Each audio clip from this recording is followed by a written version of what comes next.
Docteur Charles Namanovici, bonjour. Vous êtes fondateur de Gin Monaco. Vous êtes également le fondateur d'eHealthWorld Monaco. Comment ont évolué ces deux salons? Il y a 4 ans, la santé connectée, personne n'y croyait, ou plutôt tout le monde pensait que c'était quelque chose qui surviendrait à l'horizon, allez, 20 ans, 30 ans. Mais nous avions conscience que c'était quelque chose qui était déjà là. Et comme nous avions l'impression que nos confrères ne comprenaient pas, avec cette passion de la transmission dont je vous ai parlé, il était évident qu'il fallait essayer de transmettre à nouveau ce savoir qui était autour de nous. Quel développement avez-vous vu depuis 4 ans? Mais vous savez, la santé connectée, c'est quelque chose qui évolue tous les jours. Tous les jours, on a quelque chose de nouveau, que ce soit dans le domaine de l'intelligence artificielle, de la robotique. Alors, vous allez me dire que ce sont des compartiments, mais ces compartiments se développent eux aussi à la vitesse grand V. Comment on peut voir évoluer ce salon dans les prochaines années?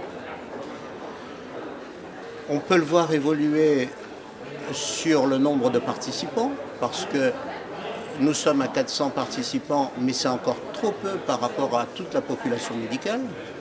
On peut le voir évoluer dans le domaine des spécialités, parce que chaque spécialité va avoir aussi son salon de santé connectée. On peut le voir évoluer vers les communications telles qu'on les voit dans les congrès où les gens vont rapporter leur expérience. On peut le voir évoluer vers les nouvelles technologies. Et puis, vous savez, on ne sait jamais ce qui va arriver demain. L'avenir est tellement grand, l'avenir est tellement magnifique sur les nouvelles technologies qu'il y a vraiment des questions sur lesquelles on ne peut pas encore répondre, mais sans doute ça va être quelque chose qui va permettre de nous permettre de mieux prendre en charge nos patients et nos patientes pour le bien de l'humanité. Vous avez eu des interlocuteurs exceptionnels cette année. Si vous deviez retenir 3 événements depuis 2 jours? Oh, Est-ce que je peux vous faire une pirouette et vous dire que tout était exceptionnel? Mais vous n'allez pas me croire, je le sais. Donc je vais vous dire qu'on relève surtout dans les communications que nous avons eues cette année, la présence du professeur Alim Benabid, la présence du professeur Andrés Lozano, qui nous ont parlé de la simulation cérébrale profonde et sur lesquels on a des horizons magnifiques de traitement d'un certain nombre de pathologies cérébrales. On peut retenir la communication de l'équipe de Microsoft France qui parle d'une éventuelle cartographie du système immunologique.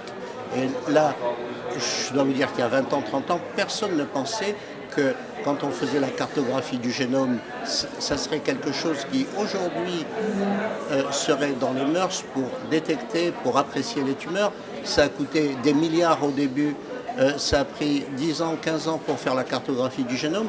Aujourd'hui, vous avez le génome, en une semaine, ça coûte $1000.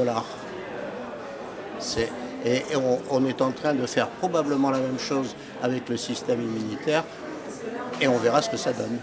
Merci, docteur Charles Namanovici. Merci, Madame de Viras.